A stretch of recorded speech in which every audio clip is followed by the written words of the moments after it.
cách gọi đi cùng với ta.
Quỳnh mới hỏi code đúng không? Cái code đó của anh Tiến 7 đó.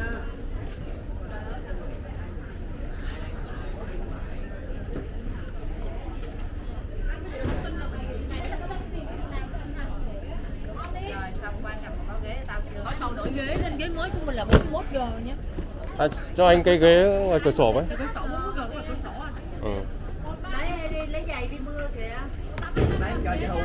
Lấy rồi hả? Lấy cho chị Thu.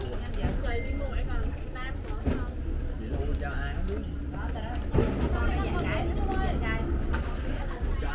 em nha. Được Có không? mặt lúc 1 giờ 3 giờ 20 ghế mình thành 41 giờ cửa sổ. Ok, cảm ơn em. Xuống cuối đường dưới này có hành lý giúp em nha. Ừ.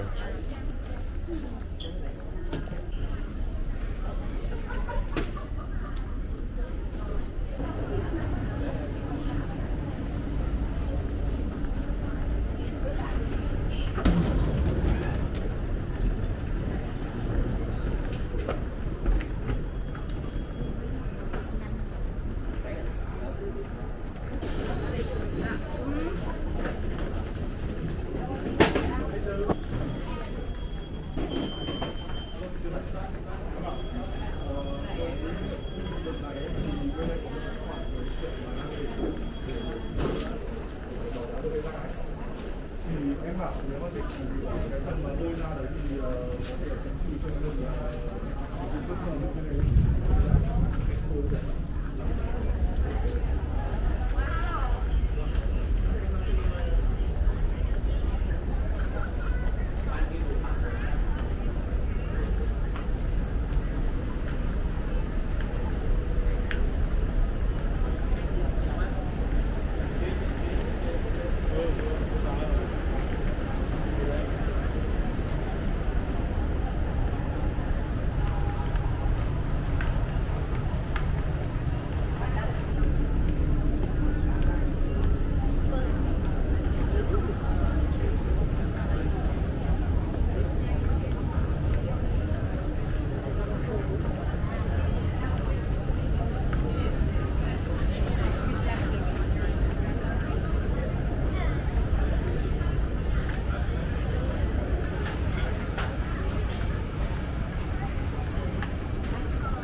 Bây giờ mình đang nghe mà vẫn chưa xong không chậm.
Anh biết sao vui lòng mở sẵn biển căn cước công dân giúp em với. Sao? Rồi cho em mượn.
Hai nồi đĩa 420.000 phải không?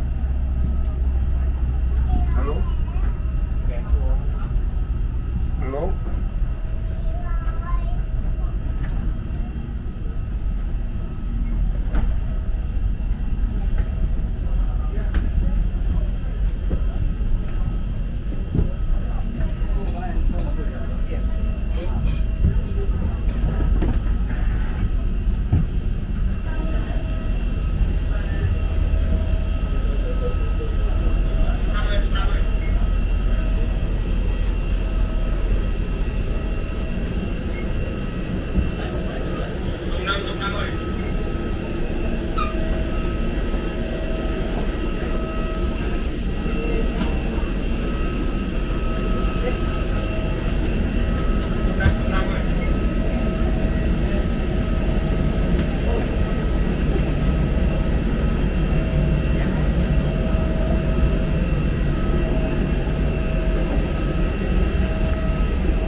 chứ.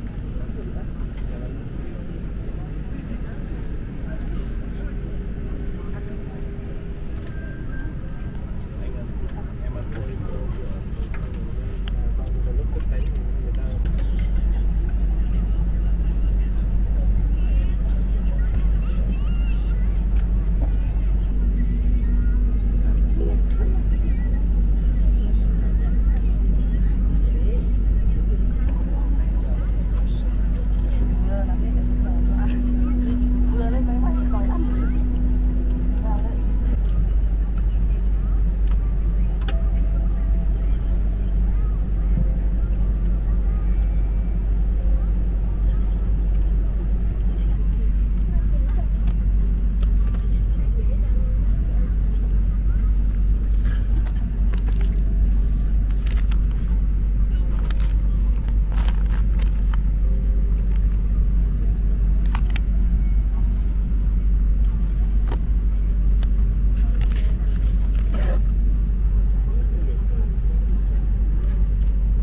Đang về quê à? Anh vừa nãy nói chuyện anh Tuấn Anh thì có một số vấn đề anh muốn làm với em là anh bảo là muốn không nợ cũng như con anh tỷ.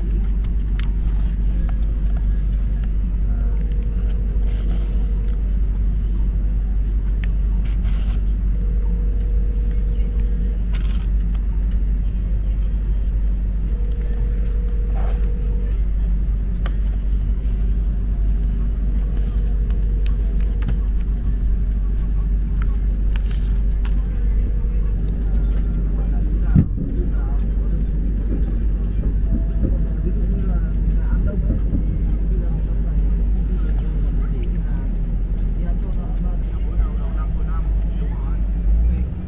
Thì anh cam kết công ty là cuối năm là người ta hết.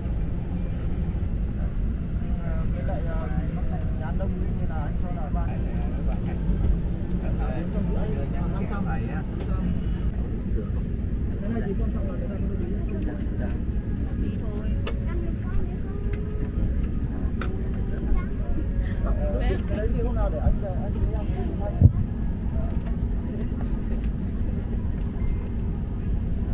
Hôm nay một lát lên chỉ cho em coi có thấy mày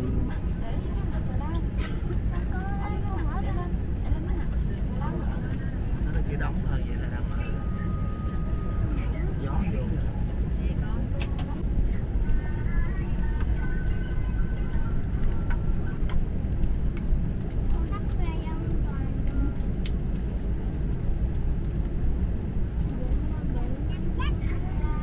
Nam Seat. Ladies and gentlemen, welcome aboard Vietnam Airlines. Thay mặt cho hãng hàng không quốc gia Việt Nam, thành viên Liên minh hàng không SkyTeam, Cục trưởng Hồ Minh Quang, tiếp viên trưởng Dương Hồ Trọng và phi hành đoàn xin hân hạnh chào đón quý khách trên máy bay 246 khởi hành từ thành phố Hồ Chí Minh đi Hà Nội. Thời gian bay đến sân bay quốc tế Nội Bài, thủ đô Hà Nội dự định là 1 giờ và 50 phút. Một lần nữa chúng tôi thành thật xin lỗi quý khách về việc khởi hành chậm vì lý do máy bay về muộn. Xin cảm ơn sự thông cảm của quý khách và kính chúc ladies and gentlemen, on behalf of Vietnam Airlines, a member of SkyTeam Alliance, Captain Hồ Minh Quang and all crew members, would like to welcome you on board our Airbus 321. Flight number V. Our estimated flight time to Noida International Airport is 1 hour and 50 minutes. Once again, we do apologize for the delay due to late arrival of the aircraft. Thank you. The flight. Thank you. Ladies and gentlemen, please pay attention for a few minutes to what the safety demonstration on the video screen. Thank you.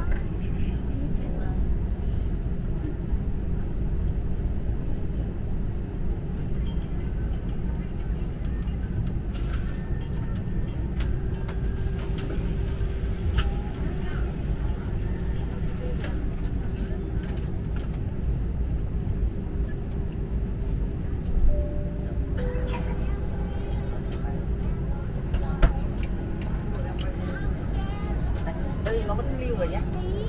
Nó xóa của sếp rồi nhưng mà cái tìm kiếm ra. Hello sếp. Ta chụp.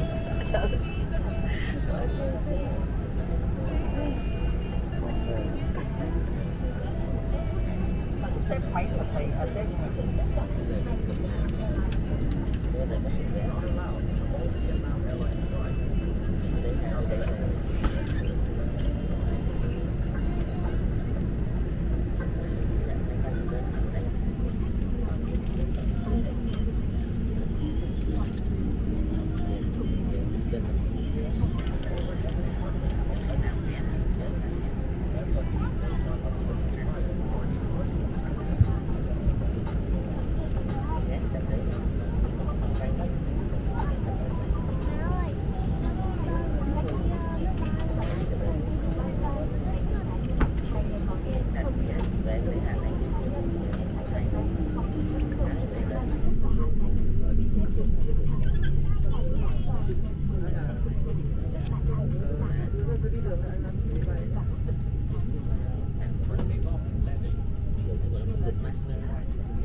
Ủa ta còn một ly trắng nữa ở bên dù.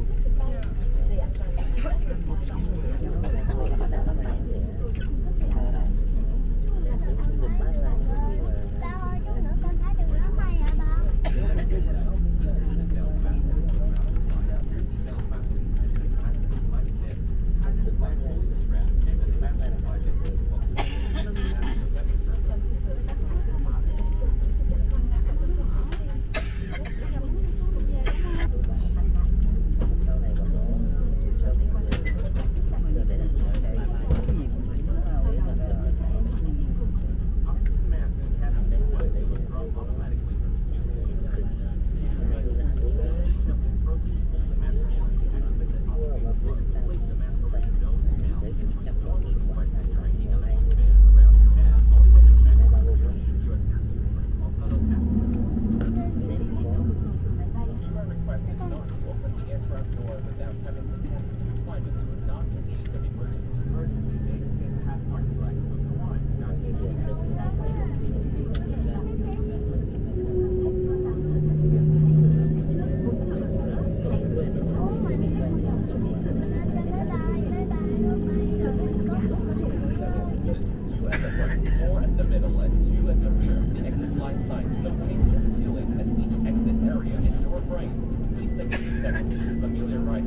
ra này ra nhà.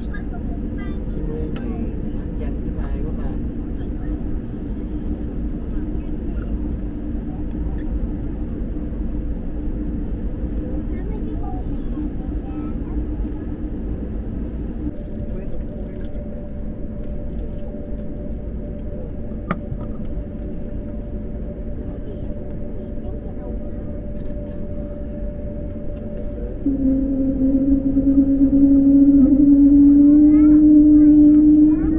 Sao táo mà kìa.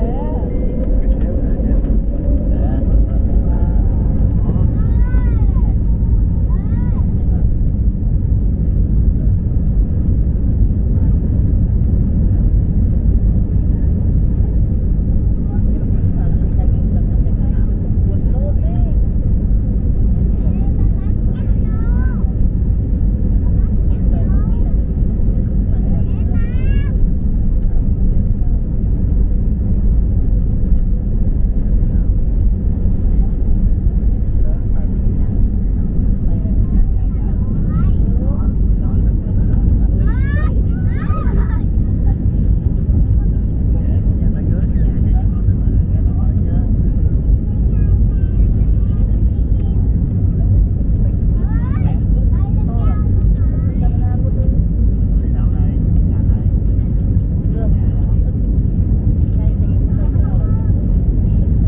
and gentlemen, the fasten seatbelt sign has been turned off.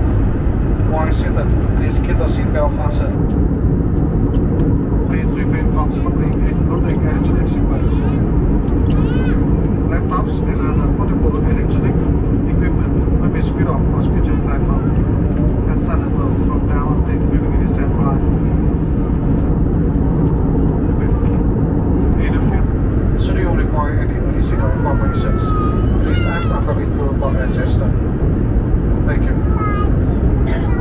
The wireless in-flight entertainment is now available.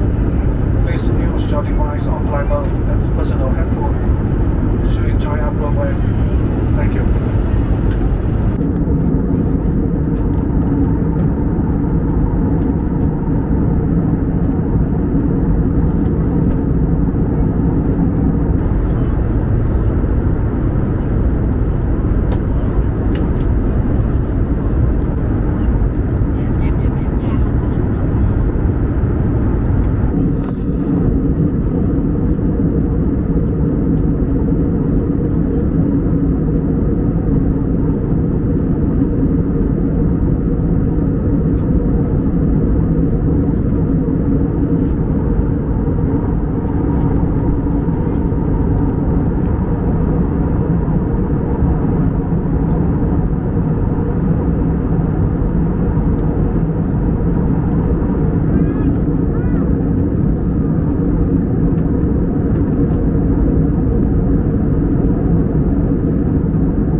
services. Special online promo visit our website at www.vietnamairlines.com hoặc download Vietnam Airlines application. Thank you. Cabin crew check again for landing.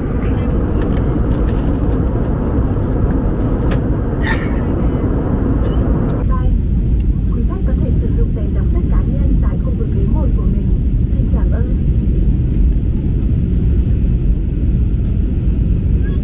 Ladies and gentlemen, we will then remain cabinets. The waiting line button is located in your seat area. Thank you.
Nội.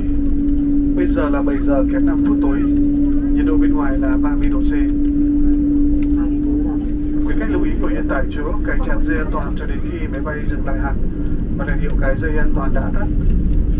Cẩn thận khi mở các hành lý, kiểm tra kỹ tư trang và tuyệt đối không mở cửa máy bay khi không có yêu cầu của tiếp viên. Hành khách sử dụng dây an toàn cho em bé, vui lòng để lại tại ghế ngồi và gửi cho tiếp viên tại cửa máy bay. Thay mặt cho hãng hàng không quốc gia Việt Nam, thành viên Liên minh hàng không SkyTeam, cơ trưởng Hồ Minh Quang, tiếp viên trưởng Dương Hồ Trọng và phi hành đoàn xin kính chào tạm biệt và hy vọng sẽ đón tiếp quý khách trên những chuyến bay tới. Một lần nữa xin cảm ơn và hẹn gặp lại. Ladies and gentlemen, welcome to Dubai International Airport. It is now 5:27 p.m. The outside temperature is 30 degrees Celsius.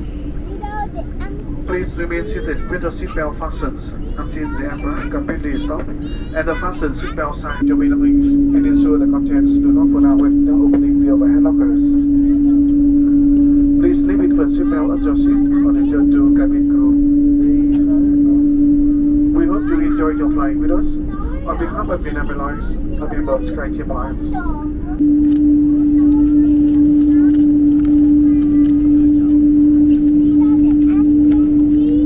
Đứng đi ra ngoài có được tay dao không?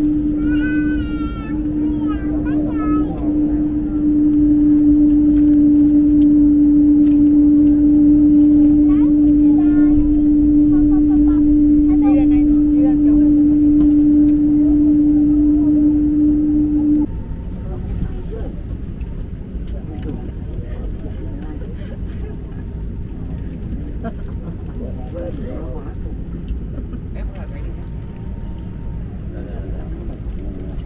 Đi tắm bay vào ra. Đặt mọi người.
Ok.